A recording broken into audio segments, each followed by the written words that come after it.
Merci de me permettre de vous parler aujourd'hui des stratégies de rééduc dans les hémopathies malignes. Je m'appelle Virgile Pinelli, du coup je suis médecin de rééducation. Je bosse dans un exercice un petit peu atypique pour notre spécialité, puisque je suis médecin libéral dans un établissement de MCO, où je coordonne en fait une unité d'évaluation en rééducation avec une grosse orientation oncologique bien sûr, et un petit peu aussi en hématologie, où on fait de l'oncoréhab et aussi de la préhabilitation. Stratégie de rééducation, c'est quelque chose qui me parle beaucoup parce que finalement, de par mon exercice, moi je fais quasiment plus d'opérationnel. Je ne gère pas de lit de rééducation et vraiment, j'évalue et j'oriente. Donc c'est vraiment un mot qui est important et fort pour moi. L'hématopoïèse normale, dont on ne va pas parler, mais comme ça, on dira que vous l'avez vu. Les hémopathies malignes, c'est quelque chose qu'on n'a pas encore abordé aujourd'hui. Ça représente à peu près 45 000 diagnostics par an, avec une répartition qui est relativement dominée par les lymphomes, les non-Hodgkiniens en grande priorité. Et finalement, les patients qu'on va être amenés à voir le plus souvent en rééducation sont assez minoritaires. Ça va être les 20% de myélomes multiples, notamment à cause de leur présentation initiale osseuse et de l'ensemble des troubles musculaires et posturaux qui sont inhérents à la pathologie. Et puis les leucémies aiguës myéloïdes, surtout du sujet jeune, qui est défini aujourd'hui comme étant à moins de 67 ans ou à moins de 70 ans sans comorbidité, qui va pouvoir bénéficier d'une intensification par greffe de cellules souches. On verra un petit peu plus tard de quoi il retourne. C'est une maladie, c'est un champ de maladies, les hémopathies malignes, qui touchent surtout les patients âgés de plus de 70 ans. Mais on voit quand même que dans le cadre de la maladie de Hodgkin, que vous avez en haut à droite, on a un premier pic d'incidence aux alentours de 30 ans, ce qui fait qu'on est en nécessité d'évaluer et de prendre en charge des patients pour des besoins rééducatifs qui ne sont pas les mêmes, notamment vis-à-vis des rôles occupationnels et de la participation à la vie en société. Et ça, c'est relativement important à considérer.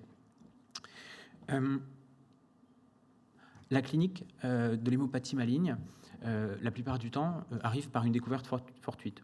Un bilan de routine fait chez le généraliste qui dépiste quelque chose, mais ce n'est pas toujours le cas. On peut avoir des patients qui se présentent initialement avec un tableau d'altération de l'état général, et plus rarement des symptômes locaux, à l'exception du myélome multiple qui, dans quasiment 8 cas sur 10, va se présenter avec des douleurs et une atteinte osseuse que vous pouvez voir sur cette iconographie. On peut avoir après des tas de trucs comme de l'hyperviscosité, des atteintes neurocentrales ou périphériques, mais ça c'est relativement plus anecdotique et de toute manière, ça répond la plupart du temps assez bien aux chimiothérapies d'induction, donc ça ne va pas être le cœur de notre prise en charge, exception faite encore une fois du myélome, dont les fractures vertébrales ou périphériques vont être relativement importantes à considérer.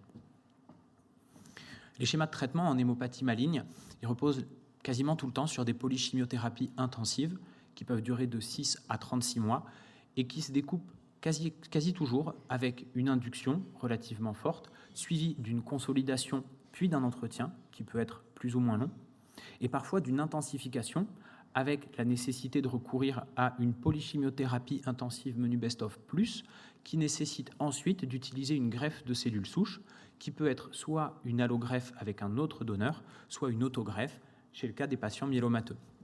Vous avez ici un rappel qui a maintenant quelques années et qui est probablement plus d'actualité sur les indications des greffes de cellules souches, et on voit que ça correspond à les leucémies du sujet un petit peu jeune, les lymphomes indolents réfractaires, les lymphomes agressifs, les LLC avec une génétique défavorable. Bref, les choses évoluent et ce n'est pas quelque chose qui pour nous est particulièrement important. Finalement, il suffit de suivre un petit peu ce que nous racontent les hématologues sur l'évolution de leur protocole de prise en charge.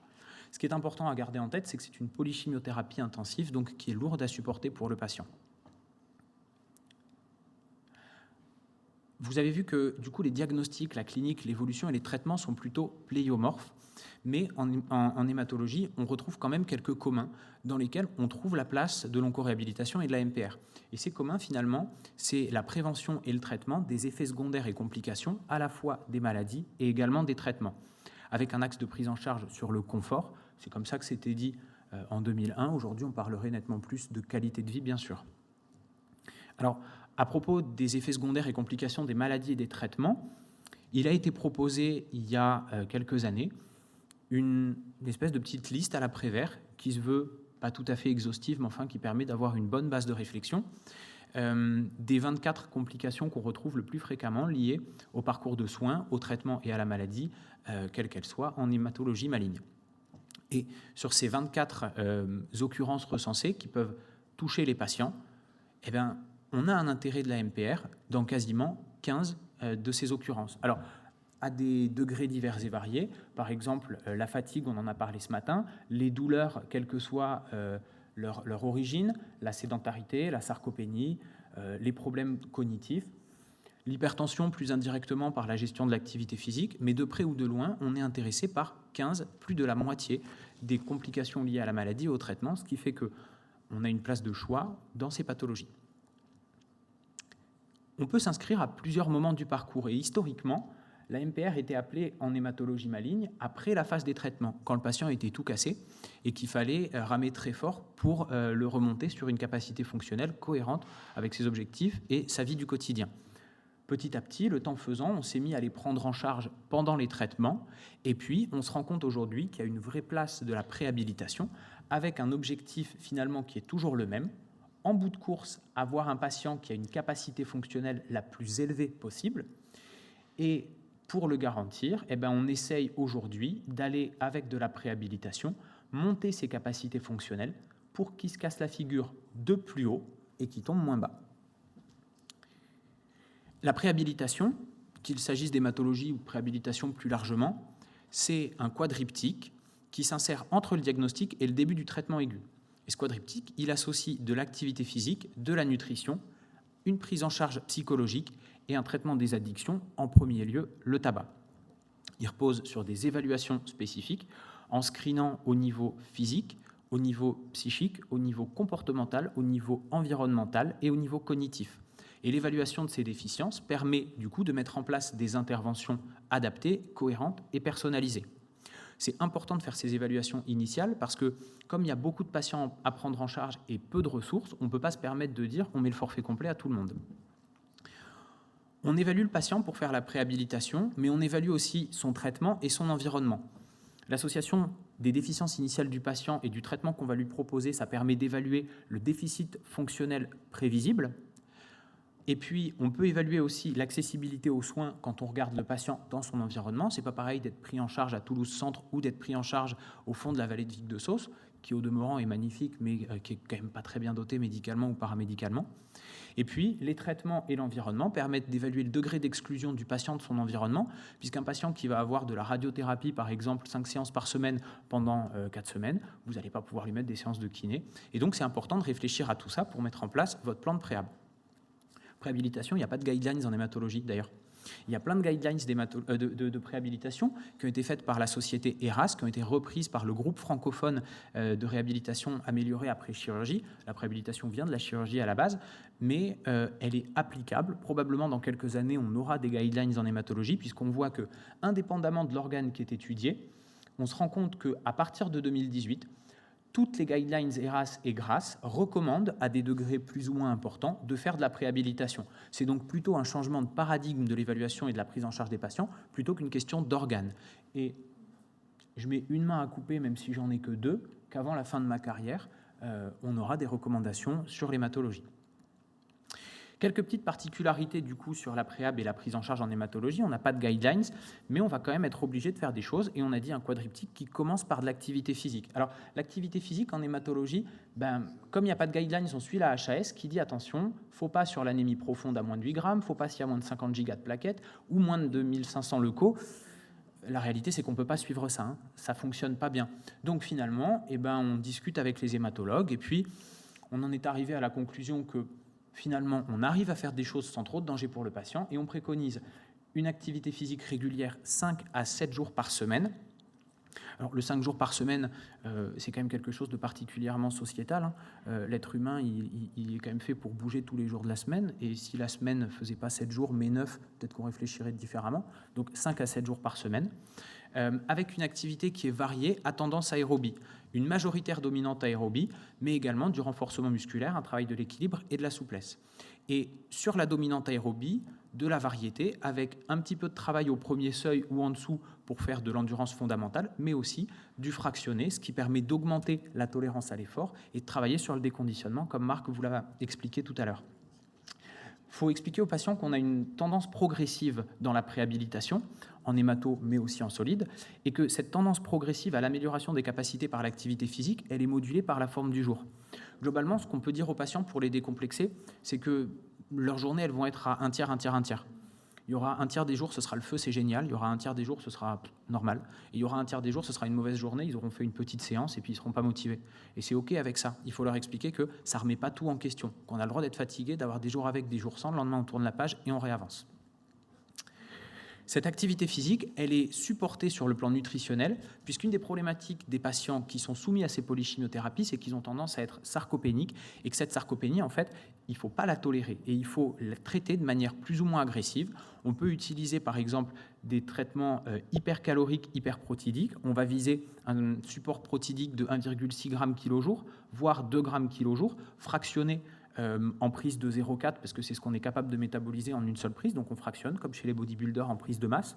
Et il ne faut pas du tout avoir chez le patient qui est en cours de préhabilitation hématologique peur de l'insuffisance rénale liée à la surconsommation de protéines, parce qu'un des prérequis pour avoir une insuffisance rénale, c'est d'être en vie. Et la dénutrition, on sait que dans ces parcours, elle est létale, elle est pourvoyeuse de morbimortalité, donc d'un accord avec vos néphrologues qu'il faut tenir au courant, la plupart du temps, ils sont OK et à tolérer ça. On fait des vitamines et des oligo-éléments, évidemment, et on peut, pour favoriser la prise de muscle, utiliser de la L-carnitine. Que d'expérience, moi, je n'utilise pas chez les patients qui ont eu un traitement par poison du fuseau. Ce n'est pas du tout un consensus, en fait. C'est parce que dans les recommandations ASCO 2015 sur les neuropathies périphériques, il a été proposé d'utiliser la carnitine, enfin d'évaluer la place de la carnitine dans le traitement des neuropathies périphériques. Et ça a montré au mieux pas grand-chose, voire chez les patientes qui ont été traitées par des poisons du fuseau, une potentielle aggravation. Donc c'est de l'autoprincipe des précautions que je m'applique. Après, vous faites ce que vous voulez. Et ensuite, on peut utiliser des supports par créatine chez les patients qui sont vraiment faibles en muscles. Et autant l'activité physique, elle doit être toujours progressive, autant sur le support nutritionnel, on peut être hyper progressif ou au contraire extrêmement agressif, dépendant de l'intensité de la dénutrition et de la sarcopénie du patient, du programme qu'on va lui faire et du délai qu'on a pour le préparer. Une autre particularité en hématologie, c'est le statut immunitaire variable qui fait qu'il y a une place de choix à la prise en charge à domicile, que ce soit sur la préhabilitation ou la réhabilitation. On avait fait un petit travail de recherche sur la préhabilitation des patients atteints de myélome. On s'était posé la question de l'efficacité et de la sûreté de la prise en charge à domicile. C'est toujours quand même la grande question. Est-ce qu'on peut faire de l'activité physique à des patients fragiles à la maison? Compliqué. Donc on a pris des patients qui étaient en chimiothérapie d'induction par VRD, qui devaient avoir une autogreffe. On les a préhabilités pendant 12 semaines à domicile à la suite d'une évaluation initiale. Et en fait, on leur a fait faire de l'activité physique 3 fois par semaine avec un programme mixte comme je vous l'ai décrit. Ce qu'on a montré, c'est que les patients, ils étaient vachement observants. On leur demandait de faire 3 par semaine, ils faisaient en moyenne 4. Quelques petits effets secondaires mineurs comme des courbatures, aucun effet secondaire majeur. Et par contre, une efficacité qui est nette, puisqu'on a eu une amélioration de la qualité de vie sur le QLQC30 avec une amélioration de la fonction, une diminution des symptômes, une augmentation du volume d'activité physique, c'est-à-dire le nombre de watts qu'ils étaient capables de faire par séance multiplié par le nombre de minutes d'une séance. Donc ils amélioraient leur tolérance à l'effort. Et puis sur des VO2, on est capable de voir que entre l'initiation du protocole et le post-autogreffe, ils amélioraient leur VO2. Donc c'est des patients à qui on a fait une polychimiothérapie intensive plus une greffe de cellules souches et ils étaient tellement bien préparés qu'ils étaient mieux avant la greffe qu'après la greffe. Et on parle de précocement après la greffe. Donc c'est safe, ça marche et le domicile a une place de choix en hématologie. La réhabilitation en hématologie, c'est quelque chose qui est donc important parce qu'on se cible sur au moins 15 cibles. Et depuis que je m'intéresse à la réhabilitation en hémato et en onco, alors ça m'aura pris du temps, il aura fallu que j'arrive quasiment jusqu'à mon assistanat, mais j'ai enfin compris à quoi servait la CIF. Avant, je trouvais que c'était un truc vachement abstrait, et en fait, globalement, la CIF, ça permet... alors c'est plus pour moi, parce que je sais que vous maîtrisez tous à quoi ça sert exactement, mais pour moi, globalement, la CIF, vous avez des déficiences qui vont en fait être des cibles concrètes pour le thérapeute, qui sont des trucs objectifs, mesurables, qu'on est capable de quantifier nous, et qui sont souvent interdépendantes. Et puis, vous avez les activités et la participation à la vie en société, qui sont des trucs qu'on peut considérer comme vachement plus subjectifs de notre point de vue à nous, mais qui, pour le patient, sont le concret du quotidien. On peut fixer des objectifs selon la méthodologie SMART, qui vont être spécifiques, mesurés, répétés, tout ça. Et puis modulés avec les facteurs environnementaux qui vont servir de levier ou de frein. Alors tout ça, ça permet d'avoir une évaluation des stratégies de réhabilitation. Et ces stratégies de réhabilitation, en fait, elles sont nécessaires elles sont nécessaires à mettre vraiment avec un grand pas de recul, parce que la problématique qu'on a chez le patient hémato, c'est qu'il y a de nombreuses polydéficiences interconnectées. Prenons un exemple classique. Vous avez un patient qui est fatigué. Sa fatigue, elle va augmenter son ressenti douloureux. Ces douleurs, elles vont aggraver son sommeil. Son sommeil de mauvaise qualité va augmenter sa fatigue, mais aussi son chemobrain. Son chemobrain, ça va faire qu'il va avoir tendance à avoir un petit peu plus d'anxiété ou de dépression. Ça va faire qu'il va encore moins manger, donc il va être encore plus sarcopénique, donc encore plus fatigué. Au début, j'ai essayé de mettre des flèches, ça ne rendait pas du tout. Du coup, voilà. Je vous ai mis un sac de nœuds Pokémon de type plante qui permet de bien se rendre compte. Un truc hyper important dans la réhabilitation de ces pathologies-là, c'est le rôle de diagnosticien du MPR. C'est un truc qu'on n'a pas forcément l'habitude de voir parce que quand on est dans une filière rééducative un petit peu plus classique, conventionnelle, ortho ou neuro, finalement, les patients arrivent la majorité du temps avec un diagnostic bien posé. En onco ou en hémato, c'est un petit peu différent.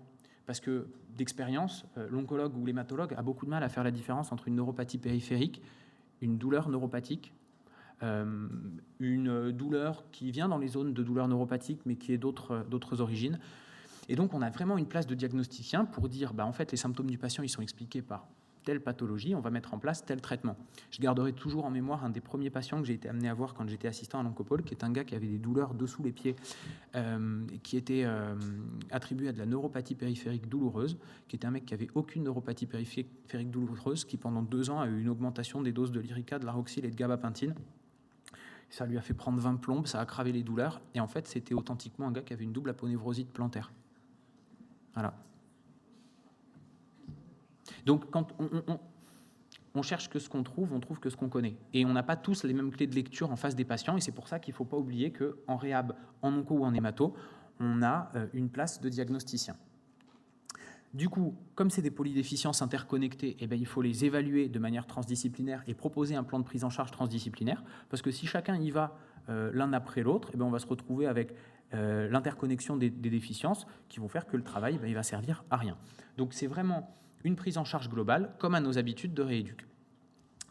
En conclusion, dans les stratégies de prise en charge des hémopathies malignes, globalement, on a, en tant que MPR, une place qui est plutôt inhabituelle.